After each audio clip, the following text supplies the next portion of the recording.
நண்பர்களுக்கு வணக்கம். நான் எட்டியப்ப சோழன். இன்னும் எத்தனை பேர் தான் உயிரிழக்க வேண்டும்? நேற்று நடந்த அதிர்ச்சி சம்பவம். சிவி சண்முகம் கர்ஜனை. முட்டு கொடுத்த அமீர் நல்லா வாங்கி கட்டி கொண்டாரு. நேற்று பத்திரிகையாளர்கள் அமீர் அவர்களை பார்த்து, தமிழகத்தில் சட்ட ஒழுங்கு சிறப்பாக இருக்கிறதாக நீங்களாம் பேசிட்டு இருக்கீங்களே, உண்மையாக சட்ட ஒழுங்கு சரியாக தான் இருக்குதா? ஒரு பக்கம் கள்ளச்சாராய மரணங்கள், ஒரு பக்கம் பட்டியலின தலைவர்களுக்கு பாதுகாப்பு இல்லை, அதே மாதிரி பிற கட்சி தலைவர்களையும் வெட்டி படுகொலை செய்கிறாங்க, அரசியல் கொலைகளும் நிகழ்கிறது. இதெல்லாம் பார்த்துட்டு பிறகும் தமிழக அரசாங்கமானது என்ன நடவடிக்கை எடுக்கணும் அப்படின்னு சொல்லும் பொழுது நம்ம அமீர் அவர்கள் ஒரு வார்த்தை விடுவார் பாருங்க. அந்த வார்த்தையை கேட்ட பிறகு சமூக வலைதளவாசிகள் வச்சு செய்கிறாங்க. அப்படி என்ன வச்சு செய்கிறாங்க என்ற விஷயத்தை ரெண்டாவதாக பார்க்கலாங்க. அதற்கு முன்பாக இந்த விவசாயினுடைய யூடியூப் சேனலை சப்ஸ்கிரைப் பண்ணிக்கோங்க. முதல்ல சிவி சண்முகம் அவர்களுடைய கர்ஜனையை ஒரே ஒரு நிமிடம் பார்த்துட்டு வாங்க. களத்துல கோட்டை விட்டுருக்க, இங்க விஷதாயம் விட்டு சாவறான், அங்க மாநில தவிர வெட்டி கொள்றான். என்னையே நடக்குது இந்த ஆட்சியில? ஒரு பக்கம் கொலை கொள்ள கற்பழிப்பு, ஒரு பக்கம் விஷ சாராயம் குடிச்சு சாவறான். இதே விழுப்புரத்தில் போன வருஷம் 22 பேர் சாவறான். இன்னைக்கு விக்கிரவாண்டியில தேர்தல் நடக்கும் போதே கள்ளச்சாராயம் விற்பனை செய்யப்படுகிறது. என்ன பண்றது இந்த ஆட்சி? என்ன செய்யுது காவல்துறை? என்ன செய்து கொண்டிருக்கிறது? டிஜிபிக்கு என்ன வேலை? இந்த சங்கர் ஜிவாலுக்கு என்ன வேலை? சட்டம் ஒழுங்கை காப்பாற்றுவதை விட இவருக்கு என்ன வேலை? 73 பேர் கள்ளக்குறிச்சியிலே விஷசாராயம் அறிந்து இறந்திருக்கிறார்கள். 150 கிலோமீட்டர் இங்கிருந்து 2.5 மணி நேரத்தில் வந்து வர வேண்டிய இடம். இன்று வரை அந்த மக்களை அந்த இடத்திலே வந்து இந்த டிஜிபி பார்த்திருக்கிறாரா? விசாரணை செய்திருக்கிறாரா? அப்ப எதற்கு நீ டிஜிபி? உதயநிதி ஸ்டாலினுக்கு சேவை செய்யறதுக்கு மட்டும்தான் நீ டிஜிபியா? என்னப்பா இவ்வளோ ஆவேசமா பேசுறாரு அப்படின்னு சொல்லி நினைக்கிறீங்களா? என்கிட்ட இந்த விஷயம் தொடர்பாக 8 நிமிட காணொலி அவர் பேசுனது இருக்குது. அந்த காணொலி மட்டும் நீங்க பார்த்தீங்கன்னு வச்சுங்களேன், நிச்சயமாக இடையில நிறுத்திட்டு நம்ம போயிடணும் அப்படின்னு சொல்லிட்டு யோசிக்கவே மாட்டீங்க.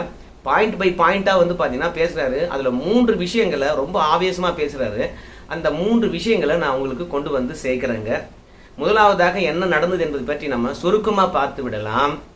இந்த விக்கிரவாண்டியிலிருந்து ஒரு 11 கிலோமீட்டர் தொலைவில் வேம்பி என்ற ஒரு கிராமம் இருக்கு. அதுக்கு பக்கத்துல பூரி புரிசை என்ற ஒரு குக்கிராமம் இருக்கிறது. அந்த குக்கிராமத்துல பாண்டிச்சேரியிலிருந்து சரக்கு எடுத்துட்டு ஒருத்தன் விற்கிறவனும் அந்த சரக்கை குடிச்சிருக்கான். நேத்து கூடவே அவங்ககிட்ட வாங்கி 11 பேரும் குடிச்சிருக்கிறாங்க. இது ஒட்டுமொத்த பேரும் பாண்டிச்சேரியிலிருந்து வந்த சரக்கு காரணமாக உடல்நலம் பாதிக்கப்பட்டு மருத்துவமனையில் அனுமதிக்கப்பட்டிருக்கிறாங்க. இதுதான் சிவி சண்முகம் அவர்கள் போய் பார்த்திருக்கிறார். எப்படி போய் பார்த்தான்னு கேட்டீங்கன்னா, இந்த செய்தியானது மீண்டும் கள்ளச்சாராயம் உடல்நல பாதிப்பு அப்படின்னு சொல்லிவிட்டு தொலைக்காட்சியில செய்தி வந்ததாம். ஏடா நம்ம பகுதியில மீண்டும் அப்படின்னு சொல்லிட்டு மருத்துவமனையில் போய் பார்க்கலான்னு போனா, அங்க இருக்கின்ற காவலர்களை பொறுத்த வரைக்கும் அவங்கள பார்க்க அனுமதிக்கவே இல்லையா. இரண்டாவது, இப்படி உடல்நல கோளாறு ஏற்பட்டு மருத்துவமனையில் படுத்துட்டு இருக்காங்க இல்லையா, இந்த பாண்டிச்சேரி சரக்கு சாப்பிட்டவங்க, அவங்கள கவனிச்சுக்கிறதுக்காக குடும்பத்தினர் ஹாஸ்பிட்டலுக்குள்ள போனாங்க இல்லையா, அவங்களையும் வெளியே விடவே இல்லையா. ஏன்னா வெளியே போய் ஊடகத்தில் யாராவது பேசிடக்கூடாது அப்படின்றதுக்காக. ஏன்னா விக்கிரவாண்டியில இடைத்தேர்தல் நடக்கிறது. அந்த தருணத்துல மீண்டும் கள்ளச்சாராய விஷயமா அது ஏதாவது திமுகவுக்கு பாதிப்பை ஏற்படுத்த போகுது அப்படின்ற ஒரே காரணத்துக்காக பத்திரிகையாளர்களும் உள்ள விடல, அதே மாதிரி சிவி சண்முகத்தையும் பார்க்கறதுக்கு விடலையா, குடும்பத்தினரையும் வெளியே விடவே இல்லையா. அதோட ஊடகத்துல இந்த செய்தி வேகமா பரவிச்சான். உடனடியாக ஊடகம் இதை பேசக்கூடாது என்று மிரட்டிட்டாங்களாம். இதெல்லாம் சிவி சண்முகம் அவர்கள் சொல்லுகின்ற விடயம். முதல்ல சிவி சண்முகம் அவர்கள் என்ன குற்றச்சாட்டு வைக்கிறான்னு கேட்டீங்கன்னா, இது பாண்டிச்சேரி சரக்குன்னு சொல்றாங்க. ஓகே தான், பாண்டிச்சேரியிலிருந்து விமானம் மூலமா எடுத்துன்னு வந்திருக்க போறான், தரை வழியா தானே வந்திருக்க போறான். அப்போ பாண்டிச்சேரியிலிருந்து சரக்கு வருகின்ற போது அதை தடுக்காம விட்டது யாரு? யார்கிட்ட இருக்கின்ற காவல்துறை? யாரு தப்பு பண்ணது? அது பாண்டிச்சேரியில வந்தாலும் கள்ள மது தானே, அப்ப தடுத்திருக்கணுமா இல்லையா? அதுவும் இல்லாம பாண்டிச்சேரியிலிருந்து வந்த மது அதை குடிச்சாங்க, உடல்நலம் கெட்டு போச்சு அப்படின்னு சொல்லிட்டு தமிழக அரசாங்கம் சொல்லுது. ஓகே தான்யா, இதே சரக்கு தான் பாண்டிச்சேரியிலையும் குடிச்சிருமா?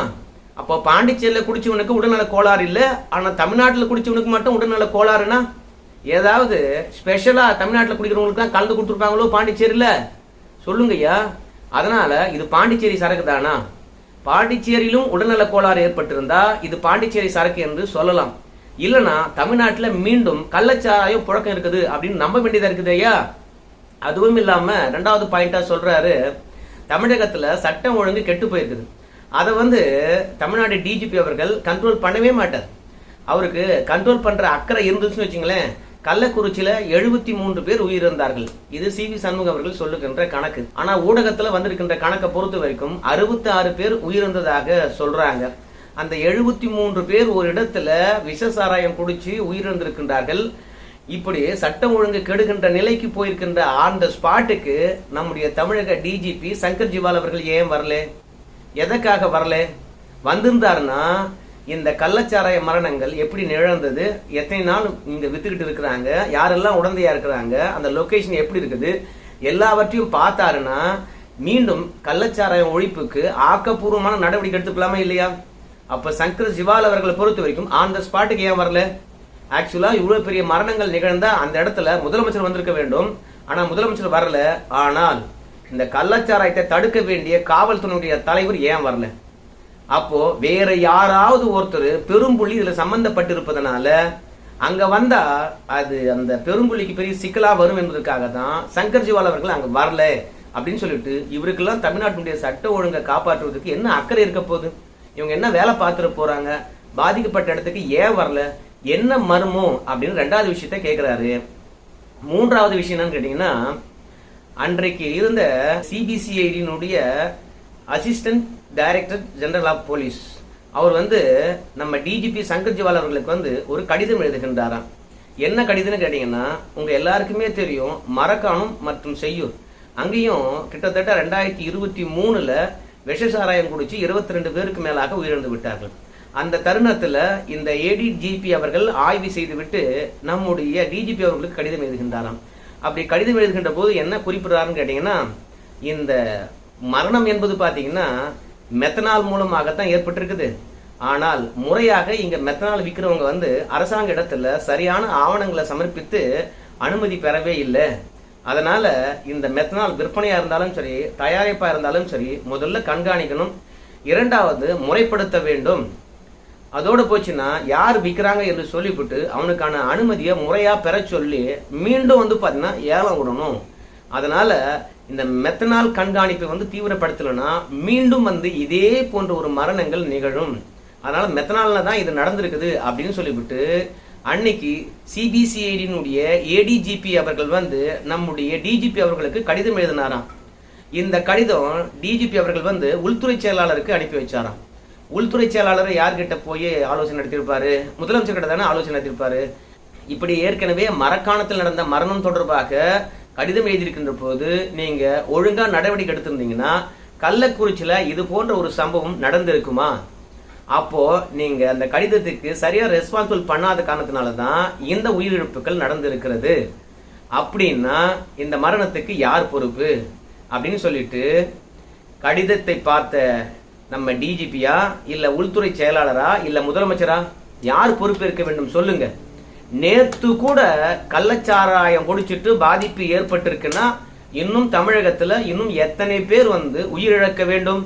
அப்புறம் நீங்க சட்ட ஒழுங்கை சரிப்படுத்துவீங்க அப்படின்னு சி.வி. சண்முகம் அவர்கள் பாத்தீங்கன்னா இந்த 3 பாயிண்ட அடுக்கி இருக்கின்றார். ஆனா காவல்துறையை பொறுத்த வரைக்கும் யாருக்கு வேலை பார்த்துட்டு இருக்குது? மக்களுக்கு வேலை பார்க்காம அப்படின்ற கேள்வியும் எழுப்பி இருக்கிறாருங்க. சரி, நேற்று நடந்தது கள்ளச்சாராய பாதிப்பா இல்ல பாண்டிச்சேரி சரக்கா இல்ல இன்னும் கள்ளச்சாராயம் புழக்கத்துல இருக்கிறதா? யாராவது கள்ளக்குறிச்சி அதன் சுற்றுவட்டார பகுதியில் இந்த வீடியோவை பாத்தீங்கன்னா நீங்க கமெண்ட்ஸ் பண்ணுங்க. சி.வி. சண்முகம் அவர்கள் சொல்வது உண்மையா இல்ல எதிர்கட்சி வரிசையில் இருக்க வேண்டும் என்பதற்காக திமுக மீது குற்றச்சாட்டு வைக்கிறாரா என்னன்னு நமக்கு தெரியல. அதற்கு பிறகு நம்முடைய அமீர் அவர்கள் பேசுகின்ற விஷயத்தை பார்த்துட்டு வாங்க, அதற்கு பிறகு நான் கருத்து சொல்றேன். போதை உலகம் முழுவதும் வியாபிச்சிருக்கு. தமிழ்நாட்டில் மட்டும்தான் இருக்குன்னு சொல்லுவது அது ஒரு வகையான அரசியல். உலகம் முழுவதுமே போதை வியாபிச்சிருக்கு. இந்திய அளவில் வட மாநிலங்களில் குஜராத் போன்ற துறைமுகங்கள் எல்லாம் பெரிய அளவில் இறக்குமதி ஆகிக்கிட்டே இருக்கு. டன் கணக்கில் இறக்குமதி ஆகிட்டு இருக்கு, கோடிக்கணக்கில் பலாயிரம் கோடிகளில் இறக்குமதி ஆகுது. அது யார் அனுப்புறா, எங்கே போகுதுன்னு இன்னும் கண்டுபிடிக்கப்படவே இல்லை. அந்த வகையெல்லாம் பார்க்கும்பொழுது தமிழகத்தில் சட்டம் ஒழுங்கு ஓரளவுக்கு கட்டுப்படுத்தப்பட்டிருக்கதா நம்ம பார்க்குறோம். நடந்து கொண்டிருக்கக்கூடிய அசம்பாவிதங்கள் தவிர்த்திருக்க வேண்டியதுதான். அதில் மாற்று கருத்தே கிடையாது. கள்ளச்சாராய மரணமாக இருக்கட்டும், பட்டியலினத்தை சேர்ந்த ஒரு தலைவரை கொன்றதாக இருக்கட்டும், அதெல்லாம் தவிர்க்கப்பட்டிருக்கணும். ஆனாலும் அதனால ஒட்டுமொத்தமாக சட்டம் ஒழுங்கு சீர்கட்டுச்சுன்னு நம்ம சொல்ல முடியாது. அதுக்கு உரிய நடவடிக்கைகள் எடுத்துக்கிட்டு இருக்காங்க. எடுக்காமல் இருந்தால் வேணால் நம்ம அது குறித்து விமர்சனம் பண்ணலாம். இப்போ நானும் அது குறித்து தேவையில்லாத ஒரு விமர்சனத்தை ஏற்படுத்துவது என்பது அது ஒரு அரசியலாகத்தான் இருக்கும்னு நான் நினைக்கிறேன். அவங்களும் நடவடிக்கை எடுத்திருக்கிறாங்க. இதெல்லாம் பார்க்கணும், நம்ம பார்க்காத இப்படி குறை சொல்றது அப்படின்னு சொல்லிட்டு நம்ம அமீர் அவர்கள் சொல்றாரு. ஆனா பொதுமக்களை பொறுத்த வரைக்கும் என்ன சொல்றாங்க கேட்டீங்கன்னா, பட்டியலின தலைவர் பொறுத்த வரைக்கும் படுகொலை செய்யப்பட்டிருக்கின்றாரு. அரசியல் கொலைகள் அனிதனும் நடக்குது. கள்ளச்சாராய மரணங்களும் கள்ளச்சாராய விற்பனையும் ஜோராக தான் நடக்குது. பெரிய பெரிய சம்பவங்கள் நடந்த பிறகும் இது தொடர்கதையாக இருக்குதுன்னா அவங்க வீட்டில் நடக்கிற வரைக்கும் அவர் அமைதியாக தான் இருப்பார் போல இருக்குது. வலியை உணராதவராக இருக்கிறாருங்க. ஏன் அமீர்லாம் பேசணும் அப்படின்னு சொன்னால், அமீர் போன்றவங்கள் தான் இந்த ஆட்சி வர வேண்டும் என்று பிரச்சாரம் பண்ணாங்க, ஓட்டு போட்டவங்க.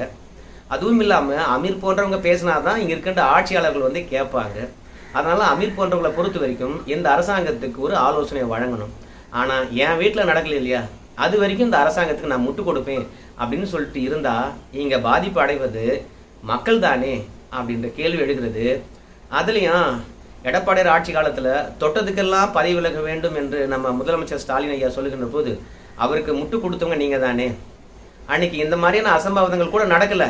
ஆனால் ஏதோ ஒரு அசம்பாவிதம் நடந்து விட்டால் அதை இந்த ஆட்சியை அகற்றுற வரைக்கும் பேசுவீங்களா இல்லையா? அன்னைக்கெல்லாம் அரசியல் தெரியலையா? அதுவும் இல்லாமல் பத்திரிகையாளரே கேட்பாங்க, இந்த பா ரஞ்சித் போன்றவங்கெல்லாம் வந்து பட்டியலின தலைவர்களுக்கு எந்தவித பாதுகாப்பும் இல்லை அப்படின்னு சொல்கிறாங்களேன்னு சொல்லும்பொழுது அதுக்கு அமீர் அவர்கள் சொல்லுவார், அது ஒரு விதமான அரசியல் அப்படிங்கிறார்.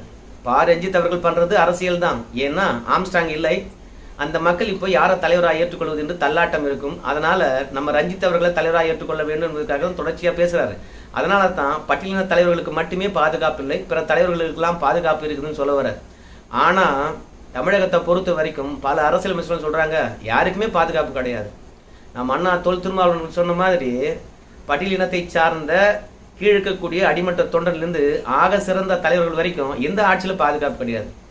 அதே மாதிரி அதிமுக நிர்வாகியும் வெட்டி படுகொலை செய்யப்பட்டிருக்காங்க, பாமக நிர்வாகியும் வெட்டப்பட்டிருக்கின்றார். அனைத்து கட்சியினுடைய அரசியல் தலைவர்களும் வெட்டப்பட்டோ இல்லை படுகொலை செய்யப்பட்டோ இங்கே அசம்பாவிதம் நிகழ்ந்துதான் இருக்குது. அதனால நம்ம ரஞ்சித் அவர்களை பொறுத்த வரைக்கும் பட்டியலின தலைவர்களுக்கு மட்டுமே பாதுகாப்பு இல்லை என்று சொன்னது அரசியல் தான். ஆனால் அதுக்கு அமீர் அவர்களை பொறுத்த வரைக்கும் என்ன சொல்லணும்? பாருங்க, எந்த கட்சி எந்த சாதின்னு பார்க்கக்கூடாது, எல்லா தலைவர்களும் பாதுகாப்பு கொடுத்தே ஆக வேண்டும். இந்த ஆட்சி குற்றமே இருக்காது என்று நாங்கள் எதிர்பார்த்தோம், இந்த மாதிரி நடக்குதாப்பா. அதனால நம்ம பன்னீர்செல்வம் அவர்கள் சொன்ன மாதிரி சட்டம் ஒழுங்கு சரி பண்ணலன்னா அடுத்த முறை நீங்கள் ஆட்சிக்கு வர மாட்டீங்கப்பா, கனவுல கூட நினச்சி பார்க்காதீங்க. அதனால் சட்டம் ஒழுங்கு சரி பண்ணுங்க, நீங்கள் அடுத்த முறை ஆட்சிக்கு வருங்க அப்படின்னு அழிய சொன்னார் பாருங்க.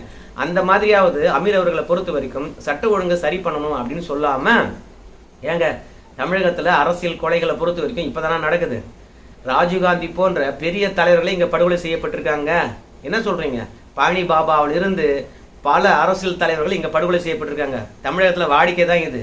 அப்படின்னா அமீர் அவர்கள் சொல்வதை பார்க்கின்ற போது திமுக ஆட்சி வந்தா ஆம்ஸ்டாங் போன்றவங்கலாம் சின்ன தலைவர்கள் தான், ஆனால் திமுக ஆட்சியில் பெரிய பெரிய தலைவர்களே படுகொலை செய்யப்பட்டிருக்காங்க. அது யார் செஞ்சாங்க, என்ன செஞ்சாங்க, எதுக்கு செஞ்சாங்கன்ற விஷயமே தெரியாமல் இருக்குது.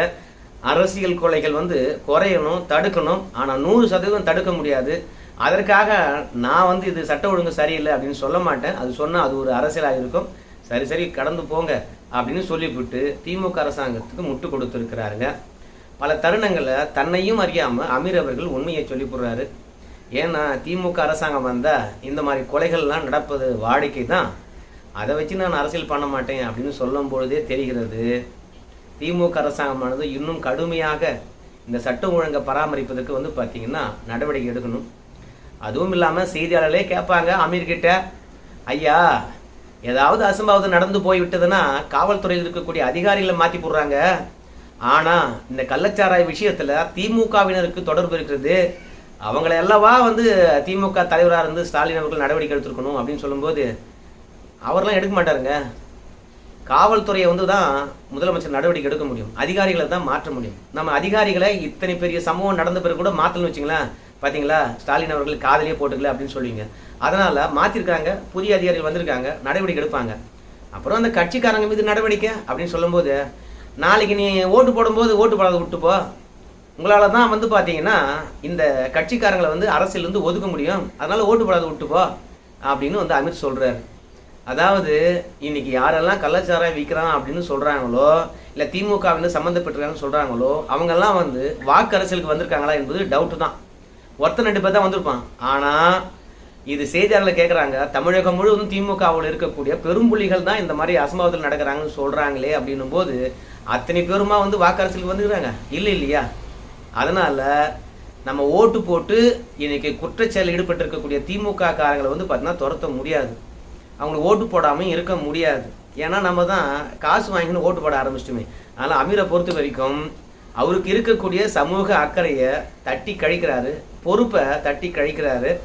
குற்றவாளி என்றால் ஓட்டுப்படாத போயா, காவல்துறை அதிகாரி மீது நடவடிக்கை எடுக்க முடியும், கட்சிக்காரங்கிட்டலாம் நம்ம போய் மோத முடியாதுயா, அப்புறம் நடு ஆட்டில் விட்டு போடுவான் தலைவரை அப்படின்ற ரேஞ்சில் நம்ம அமீர் அவர்கள் பேசுகிறாரு. சரி, பொறுத்து வந்து பார்ப்போமே.